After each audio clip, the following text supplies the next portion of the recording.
बहुत प्रयास किया कि कोई रास्ता मिले, पर रास्ता मिला नहीं। वो और घनघोर जंगल में रास्ता खोजने के लिए यहाँ वहाँ घूम रहा था। घूमते घूमते और घनघोर जंगल में प्रवेश कर गया। वहाँ बहुत हिंसक जीव रहते थे। शेर रहता था। शेर ने आहट सुनी कि कोई है। शेर अपनी गुफा से बाहर निकला और बहुत सावधानी से वो देखा कि कौन है। तभी उस शेर को एक इंसान नजर आया। ये वही इंसान है जो जंगल में रास्ता भटक चुका था। अब शेर बहुत चुपके चुपके से धीरे धीरे से इस मनुष्य की ओर बढ़ने लगा। अब ये था तो इंसान, बुद्धिमान था। इसने भी एक आहट सुनी।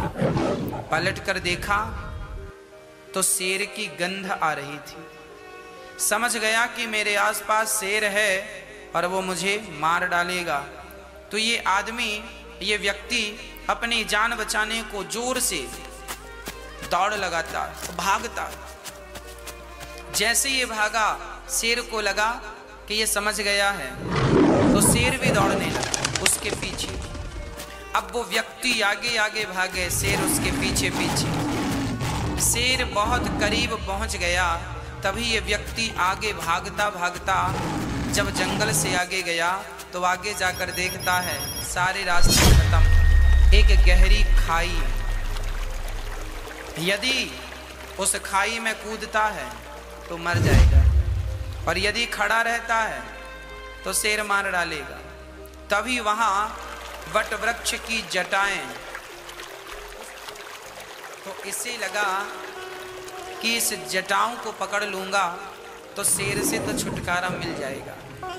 वो कूद गया उस खाई की तरफ और कूदकर बहुत बल से उसने जटाओं को पकड़ लिया। जटाओं को पकड़ा ही था कि शेर आकर खड़ा हो गया।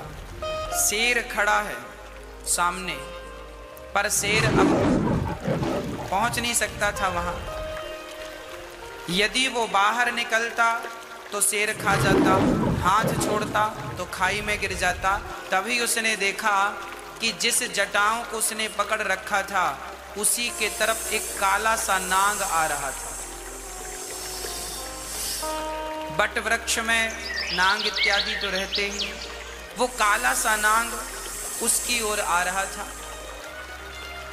अब उसी समय मधुमक्खी का छत्ता भी वहां पर उस वट पर लगा था, उस वृक्ष पर लगा था, और उस मधुमक्खी के छत्ते से शहद की एक एक बूंद उसके मुख पर टपक रही थी।